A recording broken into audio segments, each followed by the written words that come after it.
Hello മക്കളെ, അപ്പം നിങ്ങൾ തമ്പനയിൽ കണ്ട പോലെ ഇത് മാത്രം പഠിച്ചാൽ നിങ്ങൾക്ക് പാസ്സാവാം. കാര്യം എല്ലാവരും ഒരുപോലെ റേഞ്ച് ഉണ്ടാവണമെന്നില്ല. പല ആളുകളും ആവറേജ് ആവാം, ബിലോ ആവറേജ് ആവാം അല്ലേ. അപ്പോൾ സാറേ ഞങ്ങൾക്ക് സത്യത്തിൽ ഒന്ന് പാസ്സായാൽ മതി, എന്താ ചെയ്യേണ്ടത് അല്ലേ? ഉത്തരം എഴുതി വെക്കാൻ ഞങ്ങൾക്ക് അറിയില്ല, ചോദ്യം വായിച്ച് ഞങ്ങളുടെ സമയം പോവലാണ്, ഉത്തരം വന്നാൽ എന്ത് എഴുതണം എന്നറിയില്ല. മക്കളെ ഡയറീൻ്റെ ക്വസ്റ്റ്യൻ കണ്ടാൽ ശ്രദ്ധിച്ച് കേട്ടോളൂ. നിങ്ങൾ ഞാൻ ഈ തരുന്ന ഈ ഉത്തരല്ലേ ഇത് ഇതുപോലെ എഴുതി വെക്കുക. നിങ്ങൾ ആദ്യം ഒരു ബോക്സ് വരയ്ക്കുക. ബോക്സ് വരച്ചിട്ട് അതിൻ്റെ ഹെഡിങ് ആയിട്ട് ഡയറി എന്ന് കൊടുക്കുക. അപ്പോൾ ഒരു ഡേറ്റ് കൊടുക്കുക, ഒരു ഡേ കൊടുക്കുക. ബുദ്ധിമുട്ടുണ്ടോ? ഇല്ല. എന്നിട്ട് നോക്കൂ, ഇതുപോലെ എഴുതി വെക്കട്ടെ. ഇറ്റ് വാസ് വലിയ അക്ഷരത്തിൽ എഴുതണ it was an unforgettable day in my life. എൻ്റെ ജീവിതത്തിൽ മറക്കാൻ പറ്റാത്തൊരു ദിവസമായിരുന്നു. അത് ആരുടെ ഡയറി ആണെങ്കിലും ഇത് എഴുതി വെച്ചാൽ മതി കേട്ടോ. ഐ ഹാഡ് ആൻ എക്സ്പീരിയൻസ്, എനിക്കൊരു അനുഭവം ഉണ്ടായി. Which I can believe my eyes. അതെൻ്റെ കണ്ണുകൾ കൊണ്ട് എനിക്ക് വിശ്വസിക്കാൻ പറ്റണില്ല. I don't know how to express my feelings. എൻ്റെ വികാരം എങ്ങനെ പ്രകടിപ്പിക്കണം എന്ന് എനിക്കറിയില്ല. ഇറ്റ് വാസ് ഇതായിരുന്നു സച്ച് എ വണ്ടർഫുൾ, സന്തോഷമാണെങ്കിൽ വണ്ടർഫുൾ, ദുഃഖമാണെങ്കിലോ saddest day that I have ever met in my life. ഞാൻ എൻ്റെ ജീവിതത്തിൽ കണ്ടുമുട്ടിയ ദിവസങ്ങളിൽ ഏറ്റവും സന്തോഷമുള്ള അല്ലെങ്കിൽ ഏറ്റവും ദുഃഖമുള്ള ആ ഒരു ദിവസമായിരുന്നു ഈ ഒരു ദിവസം എന്ന് പറഞ്ഞതിന് ശേഷം എൻ്റെ മക്കൾ ഇവിടെ എന്ത് ചെയ്യണമെന്നറിയോ? ഇവിടെ നിങ്ങൾ ആ കാര്യം പറയണം ഇവിടെ. ഓക്കെ, ബിക്കോസ് കാരണം എന്താണ്? ഫോർ എക്സാമ്പിൾ ജർമ്മൻ ഓഫീസർ എഴുതുകയാണ് അല്ലെങ്കിൽ സ്പിൽമാൻ എഴുതുകയാണ്. ബിക്കോസ് ക്വസ്റ്റ്യൻ പേപ്പറിൽ ഉണ്ടാവും എന്താ അറിയോ, ജർമ്മൻ ഓഫീസർ ഹെൽപ്ഡ് പിന്നെ സ്പിൽമാൻ ടു ലീവ് ഹാപ്പിലി എന്നൊക്കെ പറഞ്ഞാൽ സാധനങ്ങൾ ഉണ്ടാവില്ലേ. ബിക്കോസ് എന്ന് പറഞ്ഞാൽ ആ ക്വസ്റ്റ്യൻ പേപ്പറിൽ നിർത്തി നിങ്ങൾ കുറച്ച് എഴുതി വെക്കുക. മനസ്സിലായല്ലോ നിങ്ങൾക്ക് ഇല്ലേ? അതുപോലെ എഴുതി വെച്ചതിന് ശേഷം ലാസ്റ്റ് പിന്നെ കുറച്ച് ഒന്ന് 2-3 ലൈനും കൂടെ കൂട്ടി എഴുതി വെക്കുക കേട്ടോ. ശേഷം അവസാനം നോക്കൂ നിങ്ങൾ. Anyway I am too tired, ഞാൻ വളരെ ക്ഷീണിതനാണ്. I can't even move my pen, എൻ്റെ പേന ചലിപ്പിക്കാൻ പോലും പറ്റുന്നില്ല. So I pray to God, ഞാൻ ദൈവത്തോട് പ്രാർത്ഥിക്കുകയാണ്, to grant me a wonderful tomorrow, നല്ലൊരു നാളേനെ തരാൻ, with full of happy and joy, നല്ല സന്തോഷമുള്ള ഒരു നാളേനെ തരാൻ വേണ്ടിയിട്ട് ദൈവത്തിനോട് ഞാൻ എന്ത് ചെയ്യാണ്, പ്രാർത്ഥിക്കുകയാണെന്ന് പറഞ്ഞുകൊണ്ട് നിങ്ങൾക്ക് എന്ത് ചെയ്യാൻ പറ്റും, ഈ ഡയറി അവസാനിപ്പിച്ചാൽ എൻ്റെ മക്കൾക്ക് 5 മാർക്ക് കിട്ടും. ക്ലിയറായി? ഇനി നോക്കിക്കോളൂ, സ്പീച്ചിൻ്റെ ഒരു ക്വസ്റ്റ്യൻ വന്നാൽ, സാർ സ്പീച്ചിൻ്റെ ക്വസ്റ്റ്യൻ വന്നാൽ ഞങ്ങൾ എന്ത് ചെയ്യും? ടെൻഷൻ അടിക്കേണ്ട. നോക്കൂ നിങ്ങൾ, ഇതുപോലെ പകർത്തി എഴുതി വെക്കുക. നോക്കൂ, respected teachers and my dear friends, എൻ്റെ ബഹുമാനപ്പെട്ട അധ്യാപകരെ, സുഹൃത്തുക്കളെ, a very warm good morning to you all. എല്ലാവർക്കും നല്ലൊരു good morning. I am so happy to be here. ഞാൻ ഇവിടെ നിൽക്കാൻ കഴിഞ്ഞതിൽ ഭയങ്കര സന്തോഷവാനാണ്. To speak a few words in this moment, ഈ അവസരത്തിൽ 2 വാക്ക് സംസാരിക്കാൻ കഴിയുന്നതിലും ഞാൻ ഭയങ്കര ഹാപ്പിയാണ്.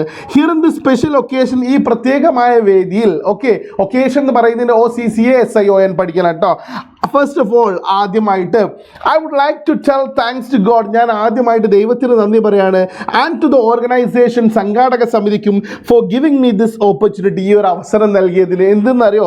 To deliver a speech in front of you, നിങ്ങളുടെ മുന്നിൽ പ്രസംഗം അവതരിപ്പിക്കാൻ.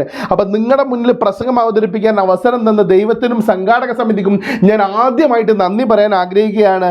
I consider this as my privilege, ഇതെനിക്ക് കിട്ടിയൊരു ബഹുമതിയായിട്ട് ഞാൻ ഇതിനെ പരിഗണിക്കുകയാണ്. I suppose deliver a few words on my topic, ഞാൻ എൻ്റെ ടോപ്പിക്കിൽ 2 വാക്കുകൾ നിങ്ങളോട് സംസാരിക്കാൻ ആഗ്രഹിക്കുന്നു എന്ന് പറഞ്ഞിട്ട് ആ ടോപ്പിക് ഉണ്ടാവില്ല, അത് ഇവിടെ എഴുതി കൊടുക്കുക, ക്വസ്റ്റ്യൻ പേപ്പറിൽ ഉണ്ടാകും. Okay, then I feel you as very eager to hear about this. അല്ലേ, നിങ്ങൾ എല്ലാവരും എന്താണ് ഈ ടോപ്പിക്കിനെ കുറിച്ച് കേൾക്കാൻ ഭയങ്കര ആകാംക്ഷയോടെ കാത്തിരിക്കുകയാണ്. It gives me immense pleasure അല്ലേ ടു ബി ഹിയർ. ഇതെനിക്ക് ഇവിടെ ഇങ്ങനെ നിൽക്കാൻ കഴിയുന്നതിൽ ഭയങ്കര സന്തോഷം നൽകുന്നുണ്ട്. And talk something with you, നിങ്ങളോട് സംസാരിക്കാൻ പറ്റുന്നതിലൊക്കെ ഈ ഒരു വിഷയത്തെക്കുറിച്ച് സംസാരിക്കാൻ അല്ലേ എനിക്ക് ഭയങ്കര സന്തോഷം നൽകുന്നുണ്ട്. ആസ് യു നോ, നിങ്ങൾക്ക് അറിയുന്ന പോലെ it's A very important topic today. ഇതിന്ന് വളരെ പ്രധാനപ്പെട്ടൊരു വിഷയമാണ്. That's why now days people discuss this. അതുകൊണ്ടാണ് ജനങ്ങൾ ഇന്ന് ഇതിനെക്കുറിച്ച് ചർച്ച ചെയ്യുന്നത്. This topic, let me say something, ഞാൻ കുറച്ച് കാര്യങ്ങൾ പറഞ്ഞോട്ടെ എന്ന് പറഞ്ഞതിന് ശേഷം നിങ്ങൾ എന്ത് ചെയ്യണം, ആ വിഷയത്തെക്കുറിച്ച് എഴുതുക. ഓക്കെ, ആ വിഷയത്തെക്കുറിച്ച് എഴുതുക.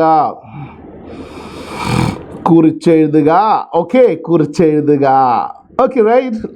അവിടെ 2-3-4 വരി എഴുതി കൊടുക്കണം കേട്ടോ, എഴുതാൻ പറ്റുന്നേ. I have so much to say. ഇനി ഒരുപാട് പറയാനുണ്ട്, but our time is too short. നമ്മളെ സമയം വളരെ കുറഞ്ഞതാണ്. I hope you all understood what I said. ഞാൻ എന്താണോ പറഞ്ഞത് നിങ്ങൾക്ക് മനസ്സിലായി എന്ന് വിചാരിക്കുകയാണ്. So I don't like to extend my words. ഞാൻ എൻ്റെ വാക്കുകൾ എന്തെങ്കിലും എക്സ്റ്റേൺ ചെയ്യുന്നില്ല, ദീർഘിപ്പിക്കുന്നില്ല. Now let me stop my speech. ഞാൻ എൻ്റെ പ്രസംഗം നിർത്തിക്കോട്ടെ. Thanks you for having me patiently. എന്നെ ക്ഷമയോടുകൂടി കേട്ടിരുന്നതിന് നന്ദി. I conclude my words wishing you all the best. എല്ലാവരോടും ഓൾ ദി ബെസ്റ്റ് പറഞ്ഞ് ഞാൻ നിർത്തുകയാണ്. താങ്ക് യു, ജയ് ഹിന്ദ് എന്ന് പറഞ്ഞ് നിർത്താൻ പറ്റും. മക്കളെ ഇങ്ങനെ എഴുതിച്ചാൽ നിങ്ങൾക്ക് എന്ത് കിട്ടും പറ? 6 മാർക്ക് കിട്ടും. സെറ്റ്. ഇനി നോക്കൂ interview questions. For example Srikanth പോലെ അല്ലെങ്കിൽ അരുണാചലം മുരുകാനന്ദൻ അല്ലേ, മുരുകാനന്ദം ഇതുപോലുള്ള ആളുകളൊക്കെ നിങ്ങളുടെ മുന്നിലേക്ക് വന്നാൽ നിങ്ങൾ അവരെ എങ്ങനെ ഇൻ്റർവ്യൂ ചെയ്യും? നോക്കൂ. ഹൂ ഇൻസ്പയർഡ് ടു ബിക്കം അല്ലേ, ഇയാൾ ചോദിക്കാൻ പറ്റും ആരാണ് നിങ്ങളെങ്ങനെ ആവാൻ അല്ലേ ആക്കിയത്, നിങ്ങൾ ഈ ഒരു ബിക്കം ആൻ ഓൺട്രപ്രണർ, ഒരു ഓൺട്രപ്രണർ ആവാൻ നിങ്ങളെ ഇൻസ്പയർ ചെയ്ത ആളാരാണ്? What is a turning point in your life, നിങ്ങളുടെ ജീവിതത്തിലെ വഴിത്തിരിവ് എന്താണ്? Who is your role model, ആരാണ് നിങ്ങളുടെ role model? Do you enjoy this career, ഈ ഒരു കരിയർ നിങ്ങൾ എൻജോയ് ചെയ്യുന്നുണ്ടോ? How did you achieve your goal, നിങ്ങൾ എങ്ങനെയാണ് നിങ്ങളെ ലക്ഷ്യം അച്ചീവ് ചെയ്തത്? Any challenges in your life, നിങ്ങളുടെ ജീവിതത്തിൽ വലിയ വെല്ലുവിളികൾ ഉണ്ടായിട്ടുണ്ടോ എന്നൊക്കെ പറഞ്ഞ് ചോദിച്ചാൽ, അല്ലെങ്കിലോ ഇനി ഒന്നും അറിയില്ലെങ്കിൽ ക്യാൻ യു പ്ലീസ് അല്ലേ, ക്യാൻ യു പ്ലീസ് ഒന്നും അറിയില്ലെങ്കിലല്ല അതും കൂടെ കൂട്ടിച്ചു കേട്ടോ. Tell me a little bit, നോക്കൂ a little bit about yourself. Okay, നിങ്ങളെക്കുറിച്ച് 2 വാക്ക് പറയാൻ സാധിക്കുമോ അല്ലേ? അത് കഴിഞ്ഞിട്ടാവാം ഇത്രയും ചോദ്യങ്ങൾ. അപ്പം എൻ്റെ മക്കൾക്ക് ഇൻ്റർവ്യൂ ക്വസ്റ്റ്യൻസ് എഴുതിച്ചാൽ എന്ത് ചെയ്യും പറ? 5 മാർക്ക് കിട്ടും. മനസ്സിലായല്ലോ? Very good. ഇനി പോഡ്കാസ്റ്റ്, റേഡിയോ പോഡ്കാസ്റ്റ് എന്ന് ചോദിക്കുകയാണെങ്കിൽ എന്ത് ചെയ്യാൻ പറ്റും? ഇതുപോലെ ചോദിക്കാൻ പറ്റും. നിങ്ങൾ എഴുതിക്കോളുണ്ട് ലെറ്റർ. ഇനി നിങ്ങളെ സുഹൃത്തുക്കൾക്ക് കത്ത് എഴുതുകയാണെന്ന് കൂട്ടിക്കോ, ആരെങ്കിലും ഒരാൾ, അല്ലെങ്കിൽ ഇപ്പോൾ നമ്മുടെ ജർമ്മൻ ഓഫീസർക്ക് ലാഡിസ്ലോ സ്പിൽമാൻ ഒരു കത്ത് എഴുതുകയാണ്. അല്ലെങ്കിൽ അമേരിക്കയിൽ നിന്ന് നമ്മുടെ ആരാ വരുന്നത്, അമേരിക്കയിൽ നിന്ന് ലൈക്ക് അയാളുടെ പേരെന്തായിരുന്നു, ശ്രീകാന്ത് ബോള തൻ്റെ പാരൻസിനൊരു കത്ത് അയക്കുകയാണെങ്കിൽ എങ്ങനെയായിരിക്കും ആ കത്ത് എന്നുള്ളത് നോക്കാനോ? Dear parents, how are you, നിങ്ങൾക്ക് സുഖമാണോ? And how the things are going on, കാര്യങ്ങൾ എങ്ങനെ പോകുന്നു? I hope you are fine there, നിങ്ങൾക്ക് അവിടെ സുഖമെന്ന് ഞാൻ വിചാരിക്കുകയാണ്. ഐ ഓൾവേസ് റിമെമ്പർ യു, ഞാൻ എപ്പോഴും നിങ്ങളെക്കുറിച്ച് ഓർക്കലുണ്ട് കേട്ടോ. I received the last letter which you send to me, നിങ്ങൾ എനിക്ക് അവസാനം അയച്ച കത്ത് എനിക്ക് കിട്ടിട്ടോ. I am proud of you, എനിക്ക് നിങ്ങൾ ഭയങ്കര അഭിമാനമുണ്ട്. I read it and felt very happy, ഞാൻ വായിച്ചപ്പോൾ ഭയങ്കര സന്തോഷം തോന്നി. ബട്ട് യുനോ ദുഃഖാണെങ്കിലോ സാഡ് ആക്കണം കേട്ടോ. But I couldn't reply for your letter, നിങ്ങളുടെ ലെറ്ററിന് മറുപടി അയക്കാൻ കഴിഞ്ഞിട്ടില്ല. Because of my personal problems, എൻ്റെ ഓരോ പേഴ്സണൽ പ്രശ്നങ്ങൾ കാരണത്താൽ കേട്ടോ. ഐ എം വെരി ഹാപ്പി, ഞാൻ ഭയങ്കര സന്തോഷവാനാണ് അല്ലെങ്കിൽ ദുഃഖത്തിലാണ്. To say something very serious, വളരെ സീരിയസ് ആയിട്ടൊരു കാര്യം പറയാൻ വേണ്ടിയിട്ട് കത്തയക്കുന്നത് ദിസ് ടൈം.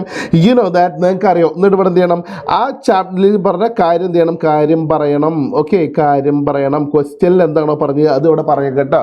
ഒന്നും അറിയില്ലെങ്കിൽ നമുക്ക് ലാസ്റ്റ് അടവ് ഉപയോഗിക്കാം. Anyway, I conclude my words, ഞാൻ എൻ്റെ വാക്കുകൾ നിർത്തുന്നു. Hope you can understand my feelings and emotions well, എൻ്റെ ഫീലിംഗ്സ് ഇമോഷൻസ് ഒക്കെ മനസ്സിലാക്കാൻ പറ്റുന്ന വിചാരിക്കുകയാണ്. I have so much to say, എനിക്ക് ഒരുപാട് പറയാണ്ട്. But I don't like to extend my letter by explaining much about it. ഇതിനെക്കുറിച്ച് കൂടുതൽ പറഞ്ഞ് ഞാൻ എന്ത് ചെയ്യുന്നില്ല, എൻ്റെ കത്ത് ദീർഘിപ്പിക്കുന്നില്ല. ഇഫ് യു ഗെറ്റ് ഫ്രീഡ്, നിങ്ങൾക്ക് ഫ്രീ കിട്ടുന്ന സമയത്ത് യു ഷാൽ കം ഹിയർ, നിങ്ങൾ ഇവിടെ വരണം. Hope you will give a reply to this letter, ഞാൻ പ്രതീക്ഷിക്കുകയാണ് നിങ്ങൾ ഇതിനൊരു മറുപടി തരുന്നു. ഐ കൺക്ലൂഡ് മൈ ലെറ്റർ, ഞാൻ എൻ്റെ ലെറ്റർ കൺക്ലൂഡ് ചെയ്യുന്നു. Convey my regards to all, എല്ലാവരോടും അന്വേഷണം പറയാം. Wish you all the best, expecting a reply from you, yours lovingly Tanu. അല്ലേ, നോക്കൂ ഈ സാധനം അല്ലേ, അത് അടുത്ത ലൈനിക്ക് മാറ്റി വെക്കാൻ പറ്റും കേട്ടോ. Wishing expecting a reply from you എന്നുള്ളത് ഒരു ലൈന്, അടുത്ത യുവേഴ്സ് ലവിംഗ്ലി എന്നുള്ളത് എന്ത് ചെയ്യുക, മറ്റൊരു ലൈനാക്കി എഴുതി വെക്കുക. എൻ്റെ മക്കൾക്ക് മനസ്സിലായി ഉണ്ടാവുമല്ലോ, എഴുതി വെച്ചാൽ ശ്രദ്ധിച്ച് കേട്ടോളൂ, നിങ്ങൾക്ക് ആ ഒരു ലെറ്ററിൻ്റെതായി. ഇനി നോക്കിക്കോളൂ, അത് എങ്ങാനും മെയിലാണ് എഴുതാനുള്ളതെങ്കിൽ ഒന്നുമില്ല, നിങ്ങളിപ്പോൾ എഴുതുന്ന സാധനമല്ലേ അതൊരു ബോക്സിലാക്കുക, എന്നിട്ട് 4 വര വരക്കുക അല്ലേ. ഇവിടെ എന്താണ് ടു ഇപ്പോൾ ടു ശിവ അല്ലേ, shiva@gmail.com അല്ലേ. ഇതന്നോ CC, എന്താ CC പറഞ്ഞല്ലേ, കാർബൺ കോപ്പി. അടുത്ത് BCC, ബ്ലൈൻഡ് കാർബൺ കോപ്പി. അടുത്ത് സബ്ജക്റ്റ്, നിങ്ങളൊന്നും ഇതണ്ട.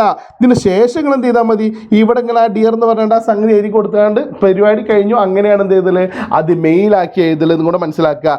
ദെൻ അപ്രീസിയേഷൻ എഴുതാനുണ്ടാവും. നിങ്ങൾക്ക് 5 മാർക്കിന് ചോദിക്കുന്ന ചോദ്യമാണ് അപ്രീസിയേഷൻ എന്ന് പറഞ്ഞാൽ വെച്ചാൽ.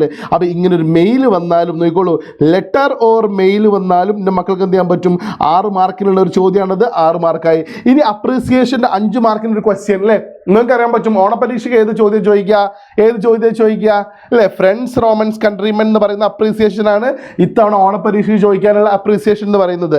അങ്ങനെ അപ്രീസിയേഷൻ ചോദിക്കുകയാണെങ്കിൽ നോക്കൂ, friends Romans countrymen is a beautiful and wonderful poem written by the famous poet ആരാണ് പറ, വില്യം ഷേക്സ്പിയർ അല്ലേ.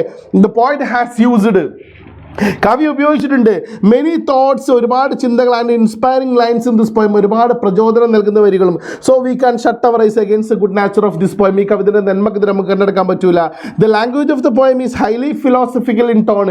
ഈ കവിതയുടെ ഭാഷ എന്ന് പറഞ്ഞാൽ ഉയർന്ന തത്വചിന്തകൾ നിറഞ്ഞതാണ്. Moreover it has many line, കൂടാണ്ട് ഇതിന് ഒരുപാട് വരികളുണ്ട്. When we read we can easily understand what the poem is saying. നമ്മളിത് വായിക്കുമ്പോൾ എന്താണ് ഈ കവിത പറയുന്നത് നമുക്ക് മനസ്സിലാക്കാൻ പറ്റും. ഓക്കെ, ഇൻ ദിസ് ബ്യൂട്ടിഫുൾ പോം, ഈ ഒരു മനോഹരമായ കവിതയിൽ the point highlights the importance of എന്തിൻ്റെ ഇമ്പോർട്ടൻസിനെ കുറിച്ചാണ് പറയുന്നത്? ഇമ്പോർട്ടൻസ് ഓഫ് ബിട്രയൽ അല്ലേ. എന്താ ബിട്രയൽ എന്ന് പറഞ്ഞാൽ? വഞ്ചന അല്ലേ. വഞ്ചനയുടെ പ്രാധാന്യത്തെ കുറിച്ചാണ് അതിൽ പറയുന്നത്. എന്താണ് വഞ്ചന? ചീറ്റിംഗ് എന്നൊക്കെ പറയില്ലേ അല്ലേ. ചീറ്റിംഗ് അല്ലേ. ആരാണ് ചീറ്റ് ചെയ്തത്? ആരാ ചീറ്റ് ചെയ്തത്? ബ്രൂട്ടസ് അല്ലേ. Cheated his bosom friend Caesar അല്ലേ. സീസറിന് ചീറ്റ് ചെയ്തു. ഇൻ ദ ഫസ്റ്റ് സ്റ്റാൻസ, അപ്പം നമുക്കൊരു സ്റ്റാൻസ തന്നിട്ടുണ്ടാവും. ആ സ്റ്റാൻസയിൽ the point beautifully narrates that, എന്താ പറയുന്നത്? Antony tries to change the mind of Romans അല്ലേ. റോമക്കാരുടെ മൈൻഡ് ചേഞ്ച് ചെയ്യാൻ വേണ്ടി ശ്രമിക്കുകയാണ് എന്ന് പറഞ്ഞുകൊണ്ട് അതിൽ എന്താണോ പറഞ്ഞത് അത് എഴുതി വെക്കുക. നോക്കൂ, in the second stanza the point beautifully shows that, രണ്ടാമത്തെ കവിതയിൽ എന്താ ചെയ്യുന്നത്? ആന്റണി ചിലപ്പോൾ ഉണ്ടാവും. ആന്റണി പിന്നെ ടെൽസ് എന്തിനെ കുറിച്ചാണ് പറയുന്നത്? ദ കൈൻഡ്നെസ് ഓഫ് ജൂലിയസ് സീസറിന്റെ കൈൻഡ്നെസ്സിനെ കുറിച്ച് പറഞ്ഞിട്ടുണ്ടാവും. അത് അവിടെ എഴുതി വെക്കുക. മനസ്സിലായി ഞാൻ വിചാരിക്കുക കേട്ടോ. Rhyming words of the poem, അതിൽ റൈമിംഗ് വേർഡ്സ് ഉണ്ടെങ്കിൽ അത് എഴുതി വെക്കുക. റൈമിംഗ് വേർഡ്സ് സ്കീം ഉണ്ടാവില്ലേ, AABB എന്ന സാധനം ഉണ്ടാവില്ലേ, അത് ഉണ്ടെങ്കിൽ എഴുതി വെക്കുക. ഓക്കെ, ഇൻ ദിസ് പോയം, ഈ പോയത്തിൽ we can see some poetic devices such as alliteration, assonance, metaphor അതിലുണ്ട് അല്ലേ. സിമിലി ഉണ്ട്, അതിൽ സിമിലി കാണിക്കുന്നുണ്ട്. Which add a special beauty to this poem, അതൊക്കെ ഈ കവിതയ്ക്ക് എന്ത് ചെയ്യുന്നുണ്ട്? പ്രത്യേക ഭംഗി നൽകുന്നുണ്ട്. ദെൻ ഇതിലുള്ളൊരു ചോദ്യമാണ് എന്ത്? റെട്ടോറിക്കൽ ക്വസ്റ്റ്യൻസ് പറയുന്ന സാധനം ഉണ്ട് കേട്ടോ. എന്താ റെട്ടോറിക്കൽ ക്വസ്റ്റ്യൻസ് പറഞ്ഞു വെച്ചാൽ? റെട്ടോറിക്കൽ ക്വസ്റ്റ്യൻസ് പറഞ്ഞാൽ മക്കളെ ഉത്തരം വേണ്ടാത്ത ഒരുപാട് ചോദ്യങ്ങൾ എന്തിലുണ്ട്? ഈ ഒരു കവിതയിലുണ്ട്. അപ്പോൾ അതും കൂടെ എന്ത് ചെയ്യുക? റെട്ടോറിക്കൽ ക്വസ്റ്റ്യൻസ് പറയാണ്ട് എഴുതി വെക്കുക. Okay, we can also see some imageries like visual image അല്ലെ, ഓഡിറ്ററി ഇമേജ്. നമ്മൾ കാണാൻ പറ്റുന്ന കുറേ ഇമേജുകളുണ്ട്, കേൾക്കാൻ പറ്റുന്ന ഇമേജുകളുണ്ട്. കാണാൻ പറ്റുന്നതാണ് എന്ത്? ക്രൗൺ എന്നൊക്കെ പറഞ്ഞ സാധനമല്ലേ. അങ്ങനെ കാണാൻ പറ്റുന്ന ഒരുപാട് കാര്യങ്ങളുണ്ട് അല്ലേ. പിന്നെ കേൾക്കാൻ പറ്റുന്ന ഒരുപാട് കാര്യങ്ങളുണ്ട്. In short we can simply say that the poem is really amazing എന്ന് പറഞ്ഞാൽ എന്ത് ചെയ്യാൻ പറ്റും? അപ്രീസിയേഷൻ നിർത്തി കഴിഞ്ഞാൽ എൻ്റെ മക്കൾക്ക് എന്ത് ചെയ്യുന്നറിയോ? അതിൻ്റെ 6 മാർക്ക് കിട്ടും. അതായത് ഞാൻ ഈ ഒരു ഫോർമാറ്റ് പഠിപ്പിച്ചത് എന്തിനാന്ന് വെച്ചാൽ എൻ്റെ മക്കൾക്ക് ഒന്നും എഴുതാൻ അറിയില്ല എന്നുണ്ടെങ്കിൽ എൻ്റെ മക്കൾ എന്ത് ചെയ്യണം? ഈ സംഗതി എഴുതി വെച്ചിട്ട് നല്ലൊരു മാർക്ക് സ്കോർ ചെയ്യുക, ജയിക്കാനുള്ള ലെവലിലേക്ക് എന്ത് ചെയ്യുക? നിങ്ങൾ മാറ്റുക. പിന്നെ 20 മാർക്ക് എന്തിലുണ്ടാകും എന്നറിയോ? ഗ്രാമറിൽ ഉണ്ടാകും. ആ ഗ്രാമറിൻ്റെ 20 മാർക്ക് നിങ്ങൾക്ക് വേണമെങ്കിൽ ശ്രദ്ധിച്ച് കേട്ടോളൂ. ഇന്ന് കൃത്യം 5 മണിക്ക് ഞാൻ എന്ത് ചെയ്യുന്നുണ്ട്? ഗ്രാമറിൻ്റെ ലൈവായിട്ട് വരുന്നുണ്ട്. അതിലേക്ക് വായോ, നമുക്ക് അവിടെ വെച്ച് കാണാം കേട്ടോ.